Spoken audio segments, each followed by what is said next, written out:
Hey guys, here's how to help support the show. First of all, sign up for the podcast feed, iTunes, Stitcher, RSS, and all that stuff at scotthorton.org.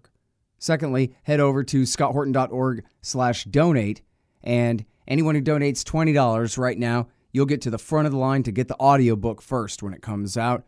The audiobook of Fool's Errand, Time to End the War in Afghanistan. Anyone who donates $50 or more to the show gets a signed copy of the book, Fool's Errand. Anyone who donates $200 or more to The Scott Horton Show gets a lifetime subscription to Listen and Think libertarian audiobooks. And listen, I really appreciate the monthly subscribers. Some of you donate $5, $10, $20, $30 a month, this kind of thing. Some even more. Really appreciate that. They go a long way to helping the show continue. So sign up for the monthly donations there if you want. And also, if you sign up at patreon.com right now, patreon.com/Scott Horton Show, to donate at least $1 per interview there, you will get 2 free audiobooks from Listen and Think Audio. That's at patreon.com/Scott Horton Show. And again, scotthorton.org/donate. Shop amazon.com by way of my link. And hey, leave me a good review on iTunes, Stitcher, or amazon.com if you've read the book. And of course, share the shows on social media if you can as well. Thanks. War is the improvement of investment climates by other means. Clausewitz for dummies. The Scott Horton Show. Taking out Saddam Hussein turned out to be a pretty good deal. They hate our freedoms. We're dealing with Hitler revisited. We couldn't wait for that Cold War to be over, could we? So we can go and play with our toys in the sand. Go and play with our toys in the sand. No nation could preserve its freedom in the midst of continual warfare. Today, I authorize the Armed Forces of the United States to begin military action in Libya. That action has now begun. When the president does it, that means that it is not illegal. I cannot be silent in the face of the greatest purveyor of violence in the world today, my own government. All right, you guys, introducing Stephen M. Walt. He blurbed my book, and he teaches international relations at Harvard University. Of course, he's famously the co-author of the article and then the book, The Israel Lobby and U.S. Foreign Policy, with John Mearsheimer, holding it down for the Realist School. Welcome back to the show. How you doing, Stephen? It's nice to be with you. Very happy to have you here. I like telling the story of getting that blurb from you because only after I started getting more and more blurbs in did I get the courage to go ahead and ask you for one. And then I was almost ready to put the book out, and I thought, well, I guess he must have just not liked it, and that's cool kind of thing. And, you know, I sent it to you late compared to everybody else, and I thought, oh, well, I'll just have to do. And then right before, like 2 days before the book came out, I got your blurb, and it started with, great job, Scott, and all this. And I was like, all right, real score for me. So thank you again for that, Stephen. I really appreciate it. My pleasure. All right, cool. So tell me this. Boy, did I not sign up for the wrong faction of the libertarian movement here, huh? Or I guess I did. Libertarian billionaire Charles Koch is making a big bet on foreign policy, reads the headline in the Washington Post. And it's about how he's giving a $3.7 million grant to Harvard and to MIT in order to bring in, I guess, right-leaning, realist, and libertarian foreign policy people. To what end? Well, the purpose of the grant is primarily to support research by graduate students, by doctoral students and postdocs. And that's where most of the money in this particular grant is going. Barry Posen, who directs the Security Studies program at MIT, and me in my capacity as faculty chair of the International Security program at the Belfer Center at Harvard, came up with this idea, a year and a half ago of providing a particular kind of fellowship support for people who were working on different aspects of American foreign policy. So there's no political litmus test here. What we're mostly interested in doing is getting younger scholars who care about the real world, who care about America's role in the world, and who are doing interesting research on those topics, and giving them a chance to spend a year at MIT and a year at Harvard. It sort of gives their own careers a jet-assisted takeoff, allows them to network with each other and with our other fellows, and should help broaden the conversation among scholars and even in the real world about what the United States is doing.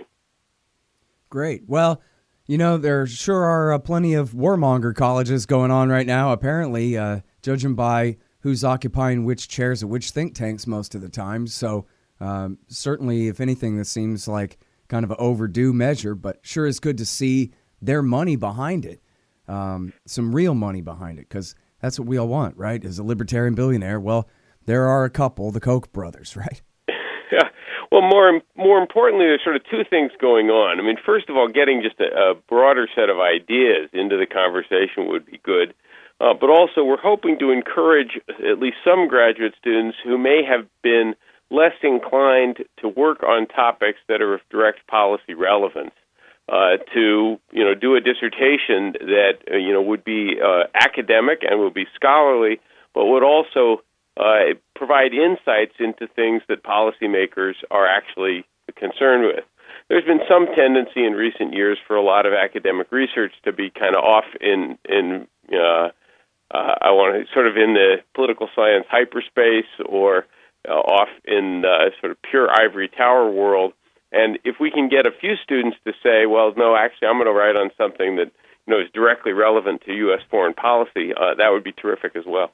All right, hang on just one second. Hey, everybody, check out the show notes. Damon's doing a great job writing up the show notes for all these interviews at the Libertarian Institute website and at scotthorton.org.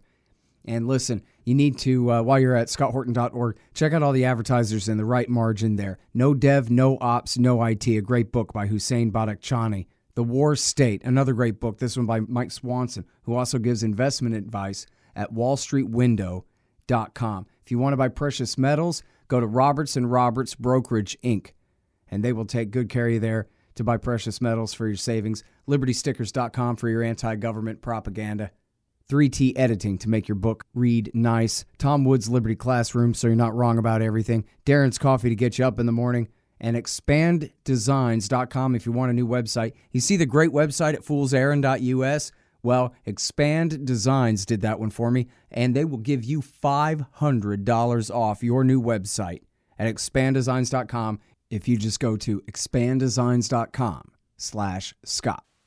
There's a quote in this article where it's Barry Posen saying that during the Cold War, there were often big debates over nuclear weapons and U.S. policy in places like Latin America or Asia, and that's really changed.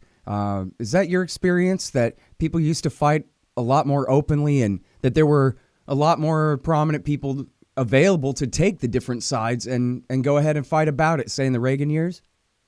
I think that's right. I think what you see today, or what we've seen in the last 20 or 25 years, is sometimes very heated debates on small tactical questions, or on issues like, should the United States be more involved in Syria than it already is?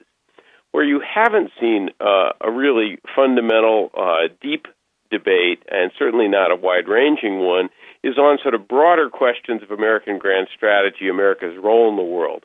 There, I think there's been a very powerful bipartisan consensus, Democrats and Republicans alike, many people in academia, and especially academics who are sort of involved in the policy world, all agreeing that the United States was, the indispensable nation that had to exercise 24/7 global leadership and had the right and responsibility to intervene in lots of places around the world. Mm. And I think that track record of that effort has not been particularly positive. I think we've seen that in lots of different places. And so having a debate that isn't just happening between the 48-yard lines, which I think is what we've had, but is somewhat broader, maybe gets between the 30-yard lines, would be a positive step forward. Mm. Hey, by the way, does this seem strange to you that after the Cold War that it was just Chalmers Johnson and a few others, a real small minority group of his ilk, who said, hey, now that the emergency is over and the Soviet Union is gone, we're supposed to abolish NATO and bring all the troops home. We're not supposed to be a world empire, the leader of the world. We're supposed to be a republic. And this, you guys promised this was just for the emergency. It seems to me like that's a pretty obvious kind of point of view to have, that you shouldn't have to be Chalmers Johnson or Pat Buchanan to see it that way. And yet, like you're saying, the consensus is that, like, Soviet Union, Schmoviet Union, America's supposed to lead the world no matter what, always, forever. And by lead, that means have 140 bases in 140 countries, et cetera. In a sense, you're right. It was interesting that there was not a more open public debate on these questions. There were a few people who raised these issues, as you say, but it was certainly not a big debate in the United States. In a sense, it's not all that surprising. I mean, first of all, there was this sense of hubris and self-congratulation at the end of the Cold War. You know, we'd won it. Obviously, that proves that our way of government is the best that's ever been invented, and everyone else should adopt it right away. So there's a certain amount of that, a certain amount of overconfidence that it would be easy to spread these ideals in lots of places, and therefore we should stay in all the places we are and maybe bring some new places into our various security partnerships and networks. I don't think that's all that surprising. And then there's one final thing, which, of course, doing that was in some ways a full employment policy for the people who had been waging the Cold War. And no organizations liked to go out of business or liked even to close itself down or shrink even by 30, 40, 50% very readily. So for all of those reasons, we kept doing most of the things we had been doing, and in fact, we started doing a bunch of new ones because we could, because we thought it would be easy, because we thought it was the right thing. I don't question most of these people's sincerity, but after 25 years or so, I think one also does have to look at what they were able to achieve, the problems it often caused, and the costs it's inflicted on the United States, and maybe consider doing some things a little bit differently. Mm-hmm. All right, now I know we're out of time, so people, if you're confused why some right-wing oligarchs like the Kochs would be anti-war, you need to do a little bit of research. Turns out they've always been anti-war. They used to be extremely libertarian. They helped bankroll the effort to abolish the draft back in the 1970s. They spearheaded the effort to found the Libertarian Party, or, bankrolled it. And, of course, they're behind the Cato Institute, et cetera, Doug Bandow and all our heroes over there. So they're actually really good on this stuff. Now, if someone was a listener to this show and they were young and they were interested in going to Harvard and studying peace, how would they go about pursuing this? Well, first of all, wherever they're in school now, they should try and get really good grades, because we really try to take only the very, very best people.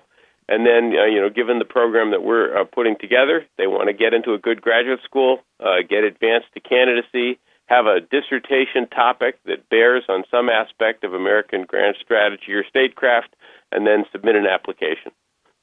All right, great. And I'm sorry, where would they submit the application? Just at the Kennedy School? Yeah, they would either to the International Security Program at the Kennedy School or the Security Studies Program at MIT. Great. All right, listen, thank you so much for coming back on the show, Stephen. Really appreciate your time. Nice talking with you, Scott.